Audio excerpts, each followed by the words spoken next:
I wanted to give a quick update on some things I've been working on. I haven't recorded a video, I think for 2021, or maybe I did one right in the beginning. But I've been updating kind of my setup, and I wanted to share a little bit about that and a little bit about this next year, my plans for this YouTube channel. So, because I really want you to get excited to subscribe and share this with anybody that's kind of venturing into online ministry. So, first about my setup. Many of you may know this, some of you may not, but I have been recording in my garage. I moved just as COVID hit in March in 2020, and I had like a third garage space. And with that luxury, we used it as a setup for me to get on meetings and record different things. Super convenient because in our condo before, didn't have that luxury. Well, one of the things about having, a setup in your garage is that every time the garage door is open, all the cool or warm air kind of immediately leaves or enters. There's dust issues. I was like, my face was kind of facing the garage door. So when my wife would come in during meetings, my light, I always said it looked like I had the Shekinah glory kind of would enter and I would mute myself. And so we looked at actually putting up some walls, trying to figure out how to do that. And we got that done. Found somebody who could do that in a very simple way. Nothing complex, but this past weekend I painted, I kind of set it up so that I could have a setup and I could close the door, control the temperature, control light.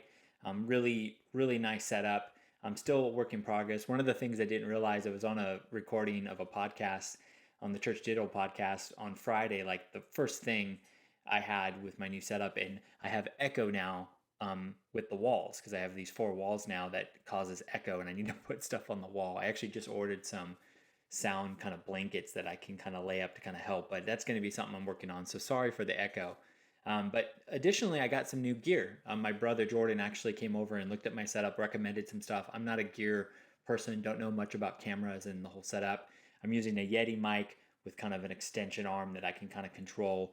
And this is my desk area too. So I have two monitors set up.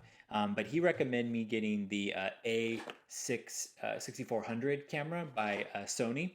Really like it. I bought a lens. I have the Sigma 30 millimeter in 1.4, I think aperture, I'm not positive, lens that allows me to focus. That gives me a little bit of the blur in the background, which is what I really wanted.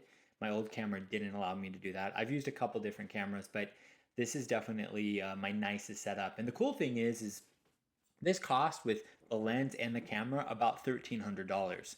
And I can also use it as a webcam. So I just have a tripod set up where I can jump on meetings and have a really nice setup. I did realize that there are some temperature limitations with this. And so here in California, it has been a little cold, not like Midwest. I know it's snowing in some places of the country right now, but I have a space heater because it would get into the 50s in this spot. And so I have a space heater that I turn on that's real simple.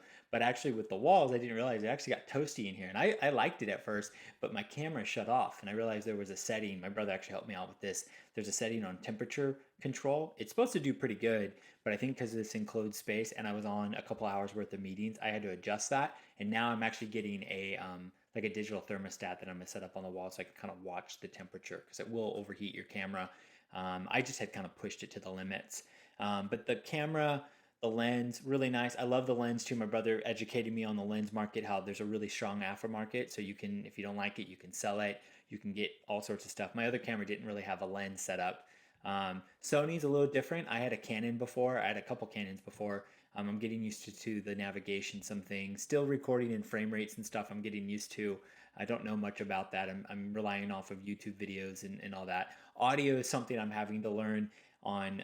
I've watched a lot of stuff. My brother sent me some videos on what setting to put stuff on when you're in like Final Cut or something like that. I'll put those links in the description to my camera, to some videos I've watched. But I'm just trying to get better quality so I can shoot better quality videos. I'm still learning, still getting better at it. But yeah, actually, I think Brady Shear did a video on this camera too at the same time. So I'll put a link to that in the description. But I really like it, really affordable, really simple. Now, on this YouTube channel, my plan is for this next year is that I'm going to be updating my video course on, how to do online ministry for your church, really how to think about digital ministry for your church. And I actually, about a year ago, I started a process of writing a book. Um, you know, it was just something that I wanted to do. I was going to slowly do it. I'm pretty meticulous with my writing. regardless if it's good or not. But I wanted to do it, and so I just started to write, and I got about more than halfway done with it, actually, an outline of it. But I kind of got stuck with COVID because things have just changed, and I really wanted to be a helpful book, and I didn't want it to just be, where had we been, but where are we going, and really thinking practically. So what I'm thinking about with this YouTube channel is that instead of just doing one big, hour, 2 hour long course, I'm going to do a series here on the YouTube channel, on my YouTube channel, and it's going to be like chapters.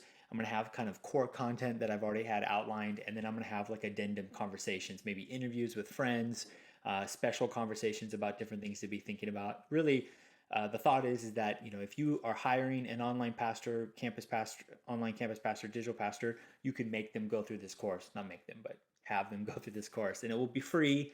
I'm going to be watching questions and stuff to kind of add on to the end. I wanted to make it as useful as possible. I've done 2 updates to this video course, I think since 2013, and they all get very dated very quick. One of my favorite authors, he talks about, he's a technologist guy who blogs, and he says one of the reasons why he hasn't written a book and he blogs is because technology is changing so fast. And I kind of feel that way about online ministry. It's changing so fast. So I think a YouTube series is probably the best fit right now, and maybe later out of it, a book or something will emerge. So if you want to check out that series, please like and subscribe to this channel. Follow along. I would love to hear your feedback on things you think need to be covered. But thanks for being part of this. And check out, if you want to check out any of my gear or anything else, links in the description.